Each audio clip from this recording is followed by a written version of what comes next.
अपना भागलपुर में आप सभी दर्शकों का हार्दिक स्वागत है। नववर्ष मंगलमय की कामना के साथ आज हम भ्रमरपुर दुर्गा शक्तिपीठ में अवस्थित हैं। अब नववर्ष का जो शुभारंभ हो चुका है, तो आज यहाँ पर आप देख रहे हैं कि एक सुंदर कांड का पाठ किया जाता है। सुंदर कांड का जो महत्व होता है, सनातन धर्म में एक बहुत बड़ा महत्व होता है। सुंदरकांड जो है उत्थान की ओर ले जाने के लिए, दुख दर्द को समाप्त करने की स्थिति को होता है। तो हम अपने दर्शकों को ये बताना चाहेंगे, आज हमने बात किया यहाँ पर नववर्ष का शुभारंभ हो चुका है, तो किस तरह से जो सुंदर पाठ हो रहा है, तो बहुत ही महत्वपूर्ण है। किस तरह से देखिए, 2020 ईस्वी पूरे विश्व के लिए बहुत ही सोचनीय और दयनीय रहा, लेकिन हमारी सनातन संस्कृति इतनी सुदृढ़ है और इतनी व्यवस्थित है, जो सनातन संस्कृति को अपनाएगा वो कभी किसी संक्रमण में नहीं पड़ेगा। और इसी कड़ी में हम आपको क्या बतावें, ये गांव एक ऐसा गांव है जहां कोई कोरोना से कोई दुर्घटना नहीं हुई है। साक्षात सिद्धि दात्री जगन माता दुर्गा की महती कृपा है। और रामचरितमानस का सुंदर कांड एक ऐसा कांड है जिसको पढ़ने से हर तरह की समस्या का समाधान है, हर तरह के शोक का निवारण है। आज और उसमें भी सामूहिक पाठ का विशेष महत्व है। जब पूरा समाज बैठकर सामूहिक प्रार्थना करता है तो भगवान भी उस प्रार्थना को सुनते हैं। और सुंदरकांड में हमारे राम जी और सीता माता के शोक का हरण हुआ है, उनका दुख दूर हुआ है और भक्त की मुलाकात भगवान से हुई है, विभीषण की मुलाकात राम जी से हुई है। इसलिए सुंदरकांड का बहुत ही महत्व है। और जीवन में कोई संकट आवे तो सुंदरकांड का पाठ अवश्य करना चाहिए।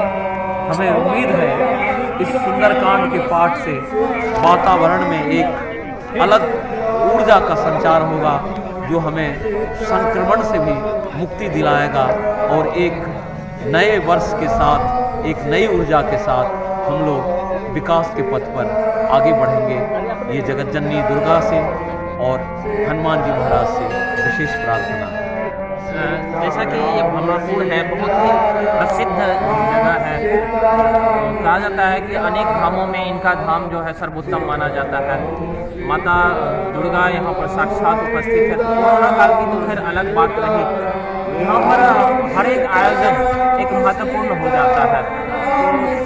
पिछले जब दुर्गा पूजा की बात कही जाए तो दुर्गा पूजा में आयोजन कुछ फीका रहा था, लेकिन क्या इस बार 2021 में माँ दुर्गा की कृपा हम लोगों के ऊपर बरसेगी? निश्चित बरसेगी। और मैं आपको विश्वास के साथ कहूँ, इस कोरोना काल में भी भ्रमरपुर की दुर्गा पूजा बहुत उत्कृष्ट रही और बहुत अनुपम रही।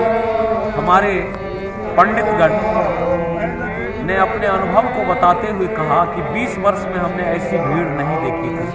हमारे विसर्जन के समय में 50,000 की भीड़ थी और कोरोना का जरा भी असर नहीं हुआ। ये दुर्गा माँ की कृपा है। और भारत में तो अनेकों शक्तिपीठ हैं, लेकिन आज के युग में हम लोग थोड़ा भ्रमित हो गए हैं। पाश्चात्य संस्कृति हावी हो गई है। लेकिन भ्रमरपुर एक ग्रामीण क्षेत्र है, बहुत प्रसिद्ध शहर में नहीं है और प्रसिद्ध नगर में नहीं है, लेकिन माँ की इतनी कृपा है कि हाँ, नवरात्र में दुर्गा सप्तशती का इतना पाठ होता है जो भारत के किसी मंदिर में नहीं होता है। हजारों ब्राह्मण प्रतिदिन यहाँ पाठ करते हैं और यही कारण है कि यह मंदिर बहुत जागृत है। और विशेष आकर्षण यह है कि ठीक भगवती के सामने भैरव का मंदिर है, भोले बाबा, पार्वती और भैरव का मंदिर है। और यह सिद्ध करता है कि प्राचीन काल में बहुत सिद्ध तांत्रिक के द्वारा इस मंदिर की रचना की गई है। 350 साल पुराना मंदिर है और यह सिद्ध करता है कि यहाँ बड़े बड़े तांत्रिक अपनी सिद्धियाँ प्राप्त करते थे। आज भी बहुत लोग सिद्धियाँ प्राप्त करते हैं। भगवती के समक्ष भैरव का मंदिर है, इसलिए यह अत्यंत पुण्य भूमि है और सिद्ध भूमि है। कोई किसी मनोकामना के साथ आएगा, माँ उसकी मनोकामना को पूर्ण करती है। और सबसे बड़ी बात है कि इस मंदिर में किसी को आने जाने में रोक टोक नहीं है, चाहे वो किसी जाति का हो, किसी संप्रदाय का हो। कहाँ तक कहें, माँ के प्रति इतनी श्रद्धा है कि हमारे मुसलमान भाई भी नित्य आकर अगरबत्ती जलाते हैं, पूजा करते हैं। और यहाँ किसी भक्त को मंदिर के प्रवेश में कोई निषेध नहीं है। वास्तव में सनातन धर्म जाति भेद नहीं रखता। ये जाति व्यवस्था समाज चलाने के लिए, सनातन धर्म में जाति का कोई स्थान नहीं है। सब कोई, चाहे किसी जाति का हो, भगवान की पूजा करने का अधिकार सबको है। इसलिए इस मंदिर की यह विशेषता है।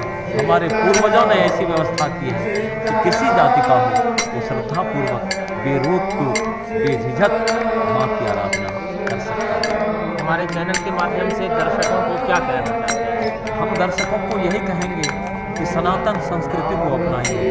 हमारे मुसलमान भाई भी पहले सनातनी ही थे। मुसलमान धर्म, इस्लाम धर्म को कितने दिन हुए, लेकिन सब सनातनी ही थे।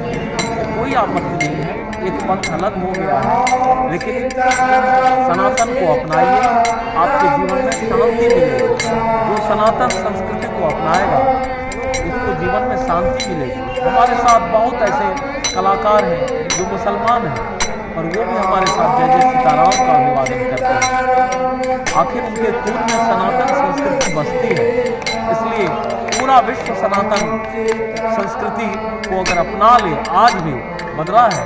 पहले तो पूरा विश्व सनातनी ही था, आज थोड़ा बदला है, लेकिन हम आपको विश्वास दिलाते हैं एक न एक दिन ऐसा होगा जब पूरा विश्व सनातन धर्म को ही अपनाएगा, सनातन संस्कृति को ही अपनाएगा। इसका पूरा विशाल क्षेत्र है, सब कोई सनातनी है, चाहे वो हिंदू हो, चाहे मुसलमान हो, चाहे सिख हो, चाहे ईसाई हो, सब सनातनी है। और सब के अंदर सनातन संस्कृति बसती है, क्योंकि सनातन संस्कृति जो है यह जीवन जीने की परंपरा है। मानव जीवन कोई जीता है तो उसके जीवन में सनातन संस्कृति जरूर बसती है।